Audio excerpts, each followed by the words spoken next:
So, what's something that you think about a lot that you don't like to talk to people about because you're kind of embarrassed by it? If Wolverine got his nose pierced, would his body reject it, or would he be able to keep it? Wait, what? Wolverine from the X-Men? Yeah, no, I know who he is. Okay, well, if he got his nose pierced, would he be able to keep it, or would his body reject it?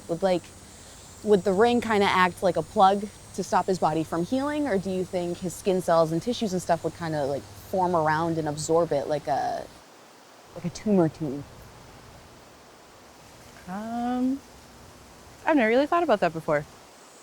I mean, I guess his body would reject it, right? Because he rejects a bullet when he gets shot in the head. Yeah, but that was in the second movie. When they're standing on the porch at Iceman's and Pyro starts blowing up the cops and stuff, and they have that close-up of his tongue moving behind his teeth. What? That's a very specific thing to remember from a movie. There is. It's very well shot. It's kind of hot. I mean, it's literally hot. He's blowing people up, but like, I don't know, you can just see his tongue flicking, and he's just like, I have a mouth thing, okay? You have a mouth thing? Yes. Certain mouths are just good. Like, the way that the lips move and how the teeth are formed. You know, like, David Bowie. You know how Bowie has that kind of snaggly tooth, and when he talks or sings, it kind of makes his mouth look boxy? Or like, Andy Biersack. His teeth are straight, but when he smiles, it's kind of like that Joker-esque smile. No?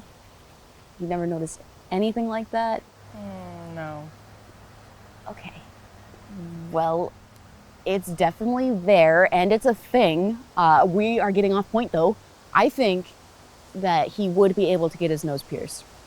Because if you go back to the first movie, when he wakes up in Jean Grey's office after getting beat up by Sabretooth, he's hooked up with an IV, right?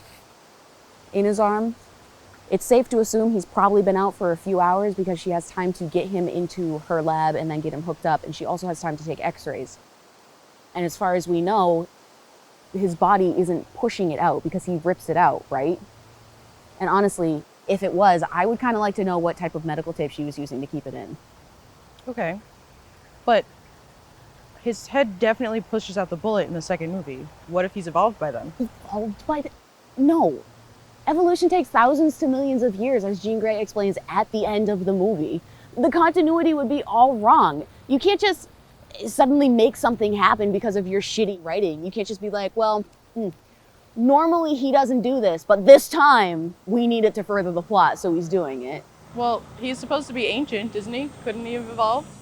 Yeah, but to evolve long enough to push a bullet out of your head, that's hardly a jump. That's like developing an allergy. That's like one day you wake up and you have a nose ring, and the next your body's just like, I don't like this today. No, thank you. Out you go.